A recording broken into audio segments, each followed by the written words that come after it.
දන්නවද සමහර වෙලාවට අපි දකින දේම නෙවෙයි ඇත්තටම තියෙන්නේ. විශේෂයෙන්ම අපි ගොඩාක් ගරු කරන වන්දනාමාන කරන ආධ්‍යාත්මික ප්‍රතිමාවක් දිහා බලලත් අපිට වැරදෙන්න පුළුවන්. අද අපි කතා කරන්න යන්නේ ඔන්න ඔය වගේ ගොඩක් දෙනෙක්ට වෙන පොදු වැරදීමක් ගැන.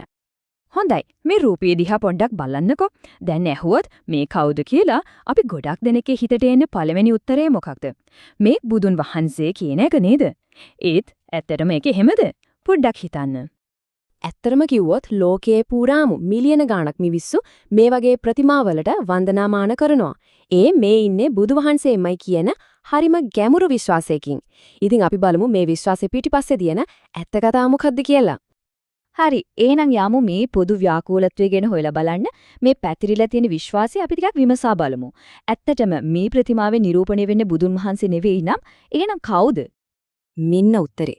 මේ ප්‍රතිමාවෙන් ඇත්තටම නිරූපණය වෙන්නේ මහාවීරයන්. කවුද මේ මහාවීර කියන්නේ? එතුමා තමයි ජෛන ආගමේ කේන්ද්‍රීය චරිතය. බුදුදහම වගේම ඉන්දියාවෙන් බිහිවෙනු හරිම පැරණි දහමක් තමයි මේ ජෛන දහම කියන්නේ. හරි, අපි එහෙනම් කිමිදෙමු මහාවීරයන්ගේ කතාවට.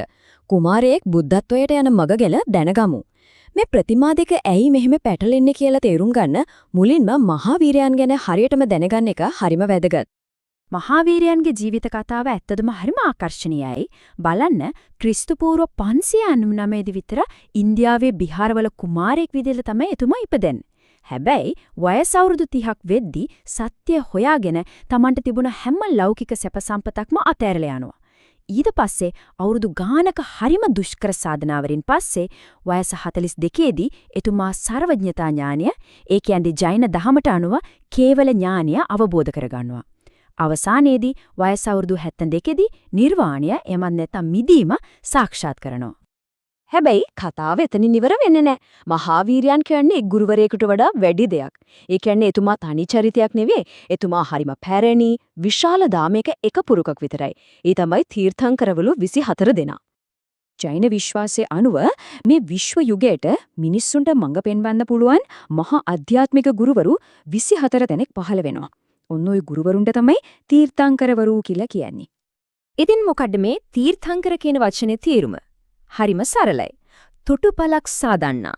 ඒ කියන්නේ මේ සංසාර සාගරයෙන් එතර වෙන්න අනිත් අයට පාර හදලා දෙන, පාර පෙන්නන කෙනා.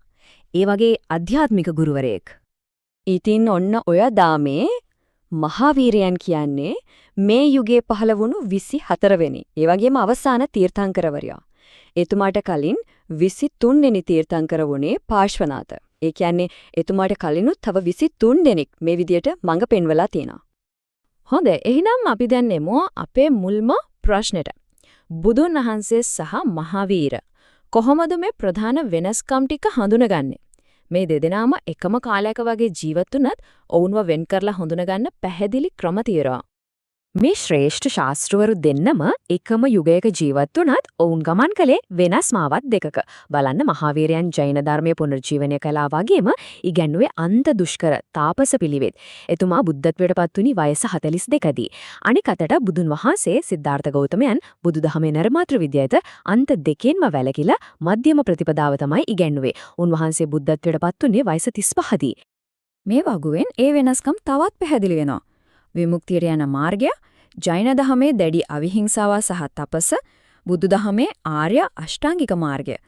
ආත්මය ගැන දැක්මත් වෙනස්. ජෛන දහම සදාකාලික ආත්මයක්, ඒ කියන්නේ ජීව ගැන විශ්වාස කරනවා. බුදු දහමේ තියෙන අනාත්ම සංකල්පය. හැබැයි අපේ මාතෘකාවට වැදගත්ම දේ තමයි අන්තිම පේලිය, ප්‍රතිමාවේ පෙනුම.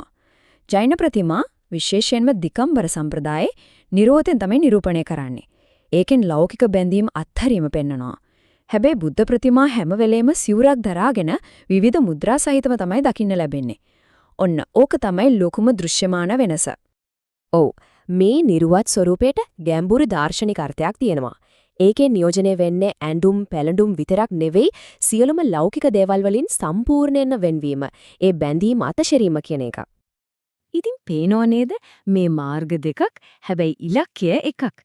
ඒ තමයි විමුක්තිය. එහෙනම් මේ වෙනස හරියටම හඳුනගන්න එක ඇයි මෙච්චර වැදගත් වෙන්නේ? හොඳයි, මෙන්න තියෙනවා හරිම සරල කෙටි මාර්ගෝපදේශයක්. ඊළඟ වතාවේ මේ වගේ ප්‍රතිමාවක් දැක්කොත් මේ කරුණු 4 ගැන පොඩ්ඩක් හිතන්න. 1. ඇඳුම්. ප්‍රතිමාව සිවුරක් ඇඳලා දින්නේ. එහෙනම් මේ බුදුන් වහන්සේ. නිර්වත්ත. එහෙනම් මේ ජෛන තීර්ථංකර කෙනෙක්.